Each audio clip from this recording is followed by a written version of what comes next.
Hey there, subscribe to my channel, and also press this bell icon so you never miss any new updates, cause whenever we upload new video you will get a notification on your phone. Part 1. You will hear a telephone conversation between a customer and the receptionist at a courier company. First, you have some time to look at questions 1 to 8.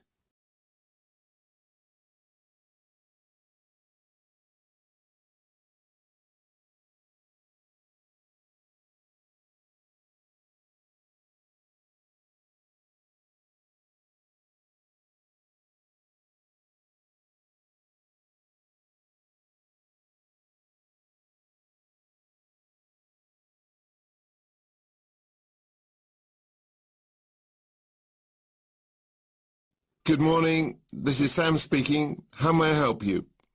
Hi, my name's Marco, and I'm calling to inquire about sending some goods to Canada. No problem. What's your full name, please, Marco? My middle name is Pronto, that's P-R-O-N-T-O. Sorry, Marco, just your surname will be fine. That's all we need for the form. It's Cebriana Tori, that's C-E-B-R-I-A-N-A-T-O-R-I.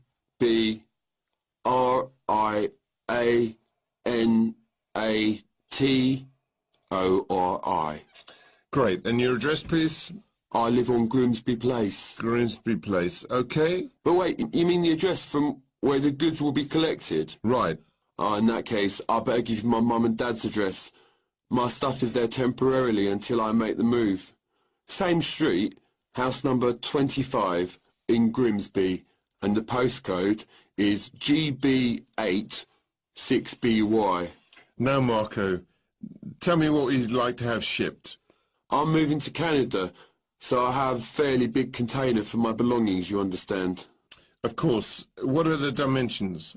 It's 2 meters high, 1.5 across, and 3 meters long. My, that's huge. Tell me about it. Moving day is going to be a nightmare. And what will this container contain, then? Well, to start with, there's my television. I'm also taking a brand new sofa bed with me, as well as my fridge, freezer and home computer. I see. That all sounds rather valuable. Do you know the total value of the goods in the container? Yeah, I estimate about £5,000. Before listening to the rest of the conversation, you have some time to look at questions 9 to 10.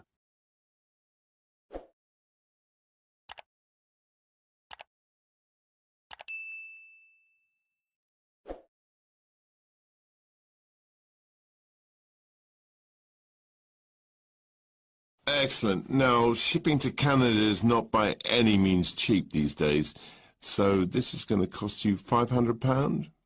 That would nearly pay for a new TV and sofa. It's a lot of money, isn't it? But as I said, shipping is an expensive business. How do you intend to pay then, Marco? Credit card okay? Fine. I assume you are the card holder. Actually, it's my sister's account. Mine is a little tight for me at the moment with the expense of the move, so it's either a case of ask sis or ask the parents. Which would you choose? I see what you mean. Okay, I'll take the details in a moment and confirm the collection date. But first, let me just ask you a few questions about your move to Canada. The Canadian government requires all shipping companies to carry out a thorough check before agreeing to ship goods into the country. And part of that check is a personal profile of our customers, you see. So, why are you moving to Canada? My girlfriend's Canadian. I'm going to live with her. And what will be your employment status over there? Well, I'm travelling on a working holiday visa, but I hope to secure a work-sponsored visa shortly after arrival. I see. A holiday visa? No, a working holiday visa. That allows me to stay in the country for 12 months as opposed to 60 days with a holiday visa. Okay, no. That is the end of Part 1. You now have half a minute to check your answers.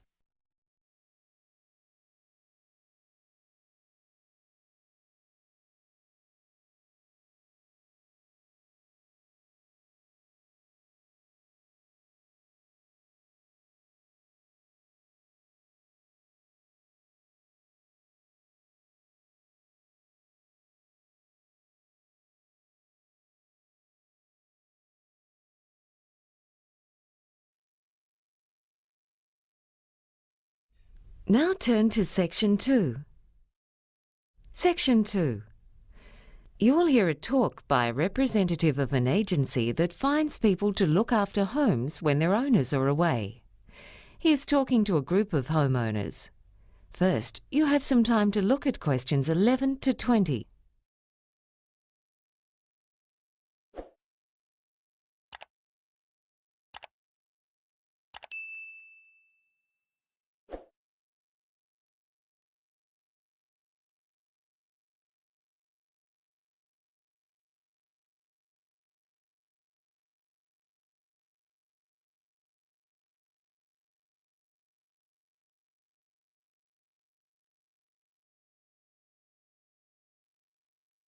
Now listen and answer questions 11 to 20. Good evening, ladies and gentlemen. I'm glad you've been able to make it to this introductory talk about our agency, which is called Contented Homes. My name's Gary, and I'm going to explain what our business involves. But first, I'd like to tell you something about the background of our agency. We commenced operations back in 1989. And essentially, our job is to find suitable people to live in and look after other people's homes while they're away. The homeowners, people like yourselves, might be away on holidays or temporarily working in another city or country, and they want to be sure that while they're away, their home will be secure, and that when they come back, everything will be in good condition. When we first started out, we conducted most of our business over the phone, but now the bulk of it is done over the Internet. Basically, this is how it works.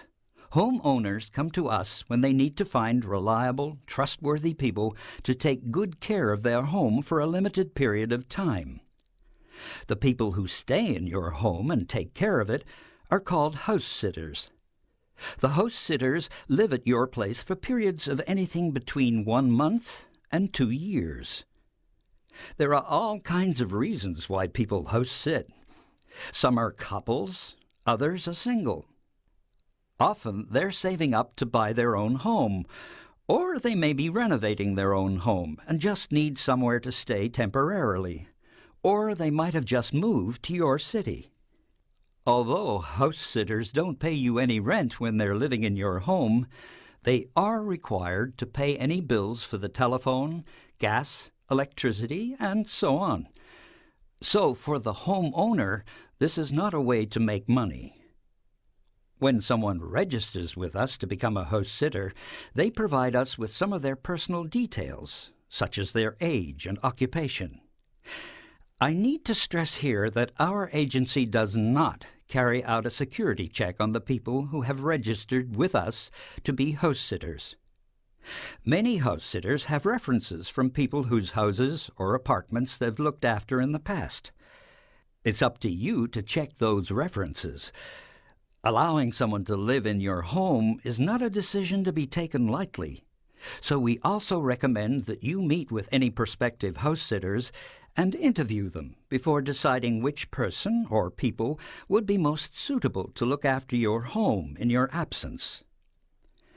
There are similarities between house sitters and tenants, but there are differences as well. House sitters don't have as many rights as people who have a lease on a property. As the homeowner, you can give a spare set of keys to your home to a neighbor, friend, or relative. That person's allowed to drop in on the house sitters without prior notice at any time, within reason, to check that the house is in order, and the house sitters aren't allowed to stop them from entering. There are many good reasons to use the services of a house sitter. Burglars soon notice when people are away, so theft is much less likely if someone is living in your home. But it's not simply a matter of security. House sitters keep your home clean and tidy. Some of them are even more house-proud than the actual owners. In addition, many people need a house sitter to look after pets and keep the garden in order. Now, I'd like to tell you about the fees we charge. First, you, the homeowners, don't have to pay us anything. When people who want to be house sitters come to us, they have to pay $375 to go into our directory. That's where we get the money to run our service. As I said, we don't check to see that the information supplied by them is correct. It would simply cost us far too much time and money to do that. When you've decided that you want to go ahead and have a house sitter look after your home, we definitely think it's a good idea for you to take out insurance for your home. You'll find that many insurance companies prefer the higher degree of security if someone's living in your home than if it's left empty. Anyway, I hope I've given you a clear idea of our service. And now, I'd be happy to take any questions. That is the end of Section 2. You now have half a minute to check your answers.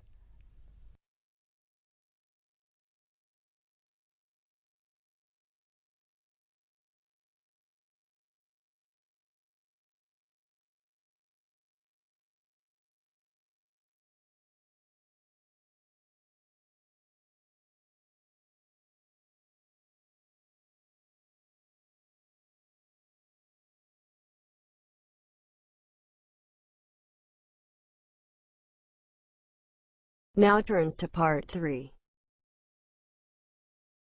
Part 3. You will hear a discussion between two university students on a seminar they have just attended. First, you have some time to look at questions 21 to 25.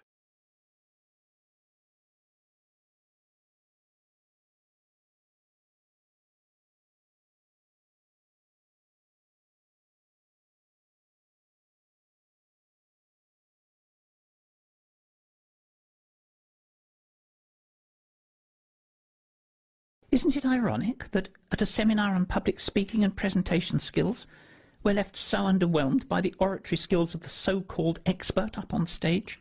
Maybe we should lower our expectations a bit, Mike. After all, everyone is susceptible to nerves, especially with an audience as critical as us. Well, you anyway. She's a professional. She's supposed to do this for a living, Alma. I feel totally let down, and I'm asking myself exactly what I'm supposed to have gained as a result of spending this time here.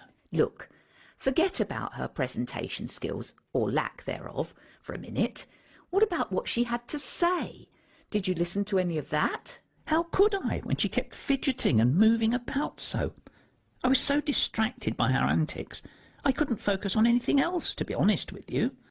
I don't know if you can blame her totally for your not absorbing anything that's been said in the last half hour, Mike. You're a pretty awful listener at the best of times. Oh, come on. She should be able to hold my attention for 30 minutes. It's not like the talk lasted 2 hours or something. Mind you, it sure did seem like it. Stop it now. You're being overly critical, and that's just not fair. I took some notes and was actually impressed by some of what was said. I'm definitely going away having learned something and feeling like my time wasn't totally wasted. Emphasis on the not totally bit. Oh, Mike, when will you learn? You know, sometimes we only get out of things what we put in. Did it ever occur to you that had you given this woman a chance, you too might have actually learned something? All right, Alma, go easy. Before you hear the rest of the discussion, you have some time to look at questions 26 to 30.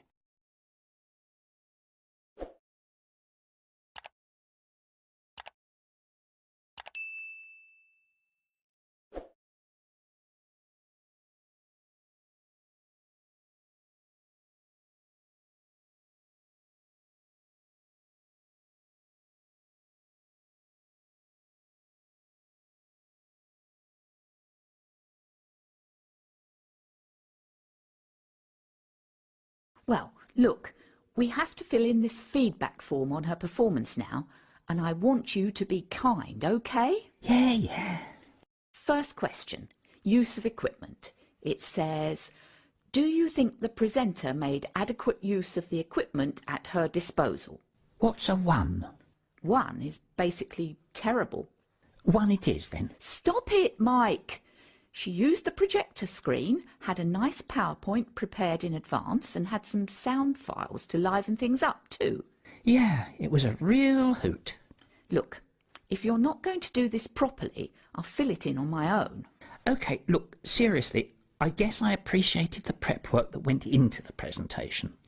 And she did make good use of the room's IT facilities, so it wasn't as bad as I first made out. But I'm not totally enamoured with her performance in that department either. Me neither, actually. That's a fair assessment at last, Mike. She made an effort, but I would have preferred it if she had used the interactive whiteboard, perhaps, as well as the projector. Her presentation might then have felt, well, more interactive, I guess. A decent effort, though. Agreed? Agreed. What about preparation? Well, I think we can both see that a lot of effort was put in that respect. Can't falter there, can you? Not at all. How about clarity of speech and effectiveness at getting the message across? Well, look, you thought she spoke very clearly and that a lot was learnt from the seminar. I, on the other hand, learned more from my 2-year-old nephew's utterances of nonsensical broken English. Mike! Let me finish. So perhaps the truth is somewhere in the middle. Agreed?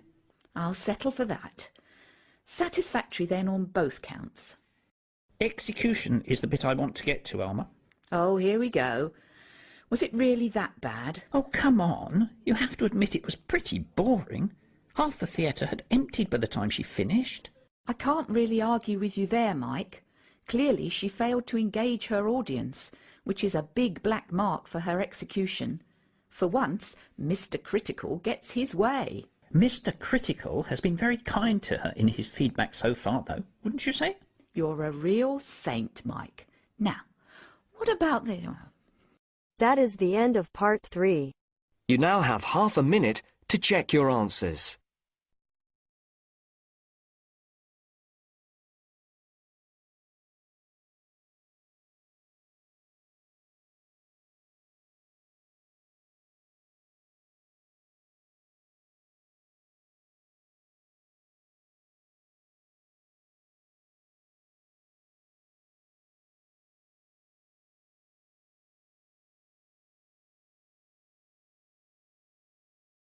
Now turns to part 4. Section 4. Emma Bell is an agricultural scientist. In the following lecture, she describes some of the advantages of the hemp plant. First, you have some time to look at questions 31 to 40.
Now listen and answer questions 31 to 40.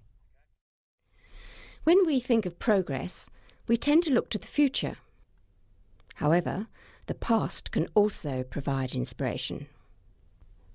Today, I'd like to outline some of the many ways in which the hemp plant, a plant that was used very widely until the early 20th century, can benefit both humans and the environment.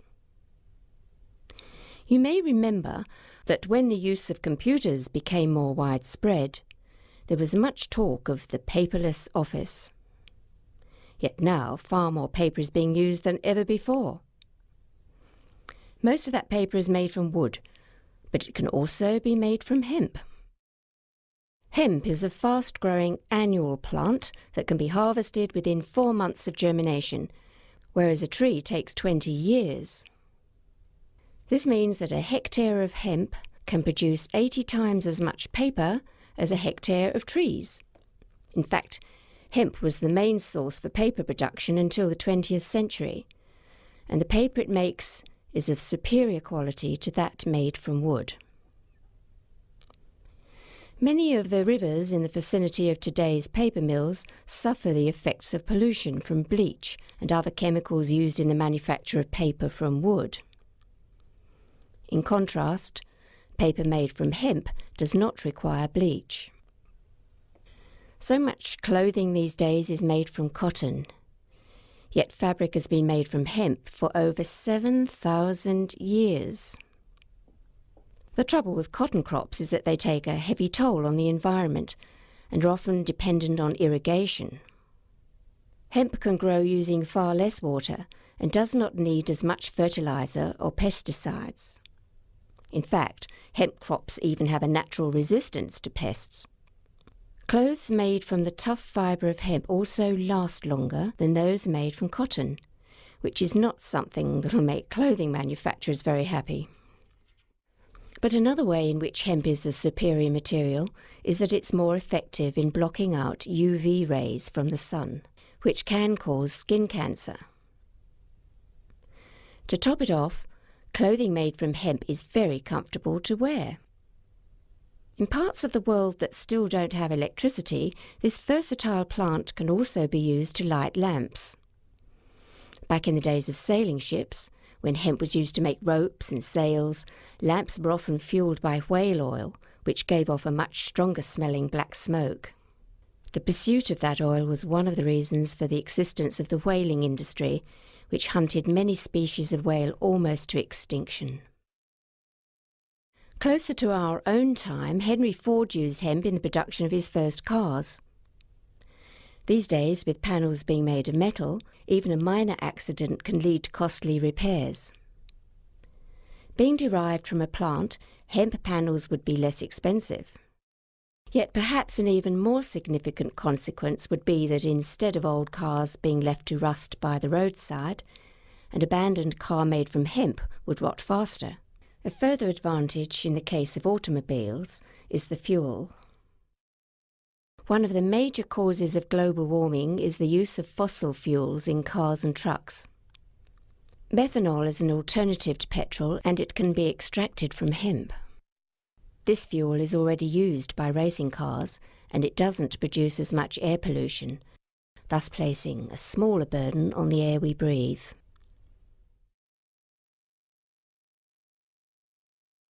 Hemp is also a source for a variety of foods. The oil that's obtained from the plant can be used to make cooking oil, butter, cheese, and even ice cream.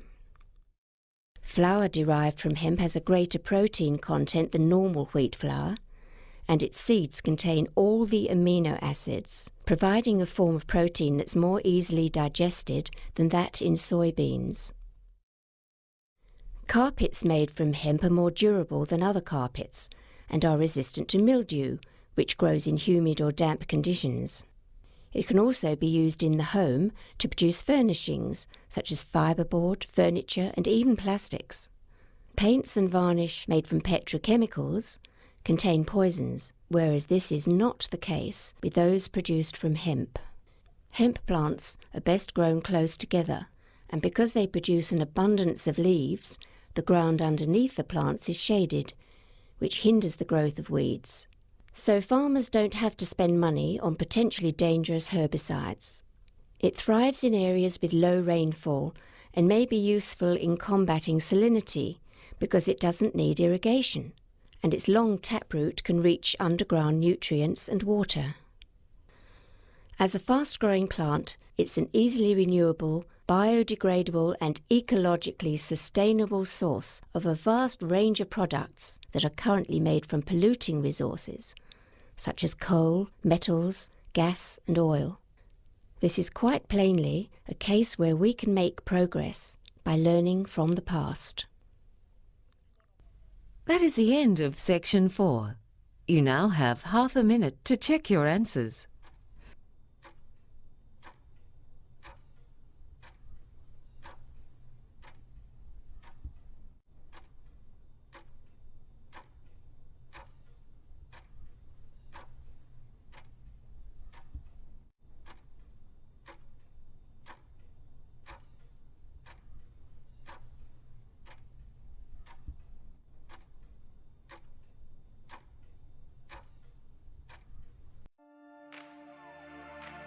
That is the end of the listening test. In the IELTS test, you would now have 10 minutes to transfer your answers to the answer sheet.